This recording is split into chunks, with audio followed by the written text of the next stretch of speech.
आइल बानी हम तो भिखरिया हो बलका गुहार करता बन के आइल बानी हम तो भिखरिया हो बलका गुहार करता तनी सुमिरन में आजा महतरिया हो बलका गुहार करता तनी सुमिरन में आजा महतरिया हो बलका गुहार करता तनी सुमिरन में आजा महतरिया हो बलका गुहार करता सुमिरन में आजा महतरिया हो बलका गुहार करता। तो देखिए ये बस बंद रहेला तो हमारे YouTube पर ना लेकिन Instagram पे काफी ज्यादा वायरल रहे और बहुत ही प्यार आशीर्वाद मिल रहे रहुआ सबके।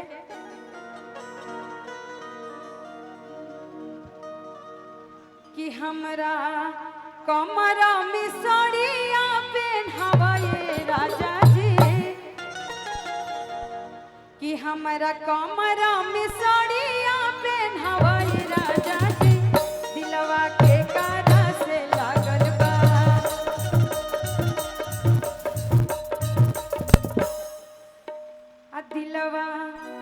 आ दिलवा के कारा से लागल बा बतावा ये राजा जी दिलवा के कारा से लागल बा बतावा ये राजा जी दिलवा के कारा से लागल बा हमरा कमरा में साड़िया पहनावा ये राजा जी आ दिलवा के कारा से लागल बा बतावा ये राजा जी दिलवा के कारा से लागल बा बतावा ये राजा जी दिलवा के कारा से लागल बा काहे के जइबा सैयदी हो जिला घरही में काहे के जइबा सैयदी हो जिला घरही में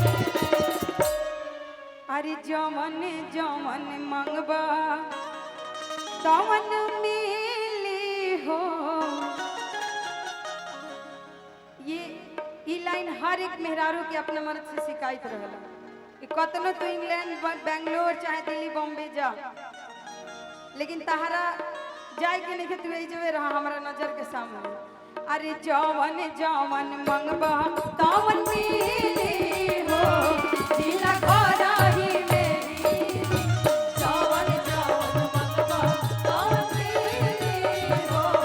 जिला घरही मेरी। देखी एमे एक और भाव बा हमनी के यहाँ मम्मी लोग गावेला लोग झूमरे हा कि हमरा चोटिया से लाग गईले चोट हो पलमुआ दुबारा गईले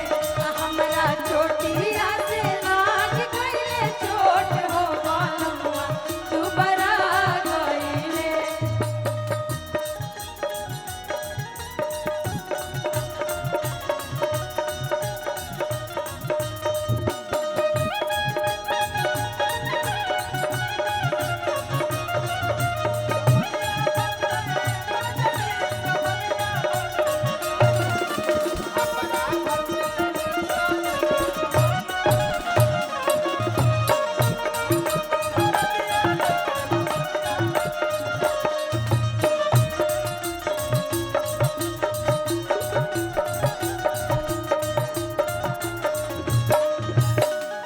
अब देखिए औरतिया अपना सास से कहतिया कि आव सासू पलंगा चढ़ी बैठ आव ननद पलंगा चढ़ी बैठ अपना बबुआ के अपना भैया के होरालिक्स पियावा हो बलमुआ दुबारा गईले अपना बबुआ के होरालिक्स पियावा हो बलमुआ दुबारा गईले हमरा चोटिया से लाग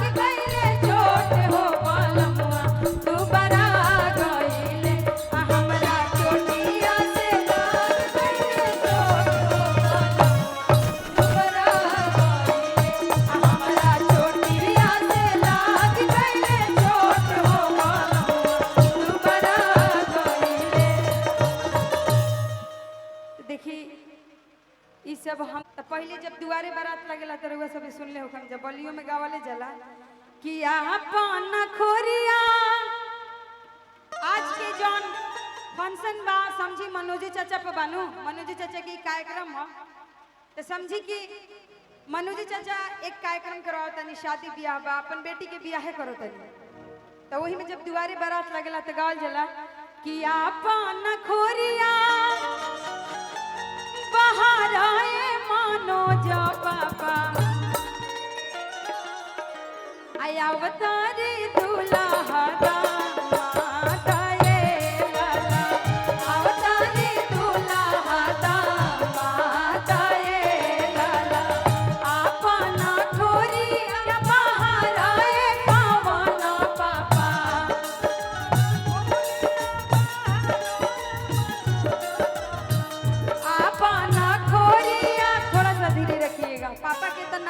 चोचो के नाम लियाला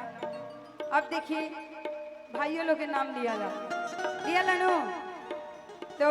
ए जो दूधू भाई तो ऐसे बहुत लोग बैठल बा कि आपन खोरिया बाहर आए आंसू भैया आपन खोरिया बाहर आए कलुआ भैया आया अवतारे दूल्हा गा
गोलू जी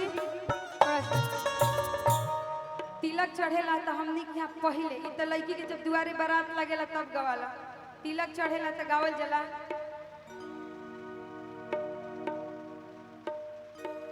सुन लही हो खबजा रघुनंदन हरे कि गाई के गोबरा अयग ना लिपायो रघुनंदन हरे गजमोती चौका पुरायो सुना हो रघुनंदन हरे गजमोती चौका पुरायो सुना हो रघुनंदन हरे जह चौके बैठे ले अपन पापा के बेटा रघुनंदन हरे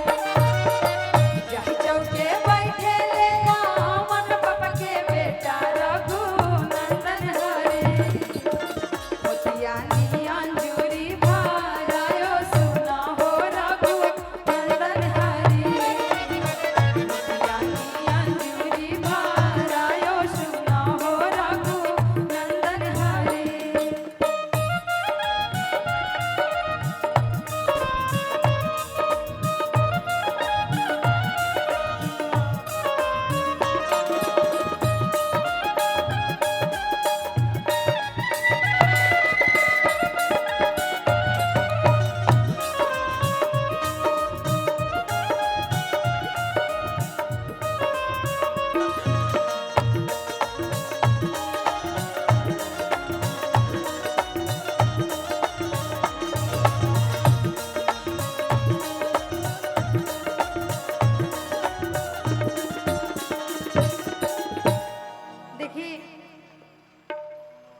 हम जब से जब मंच पर आइल बनी भाई हम अपन पारंपरिक गावत नहीं। एक बार जोरदार ताली रहुआ सब हमरा खातिर ना, कम से कम अपन जो बिहार के संस्कृति बा, यूपी बिहार झारखंड के, ओकरा के बरकरार रखे खातिर एक बार जोरदार ताली बजा दीजिए। और देखिए मंच पे भी हम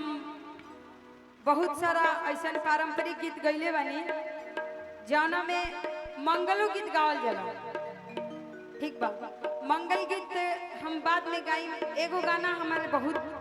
वो वायरल रहे,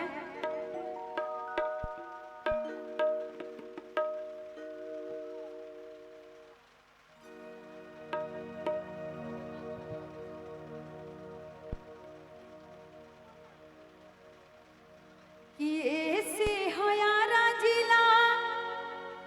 अभी से हाँ बोलिया, शीश छपरा जिला, शीश छपरा जिला, अजन जाला गाड़ देला किला, हमारे बलिया जिला, जन जाला गाड़ देला किला, हमारे बलिया जिला। ऐसे हयारा जिला भी से हाटे बलिया,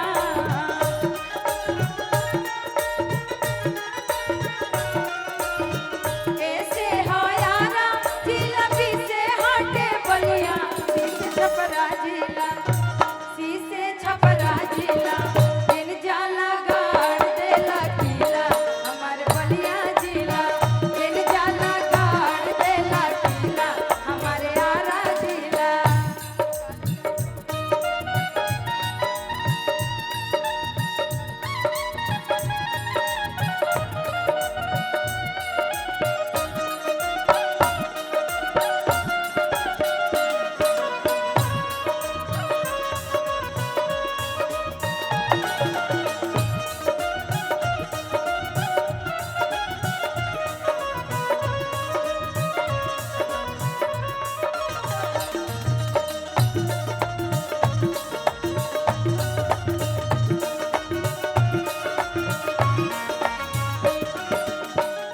अब देखिए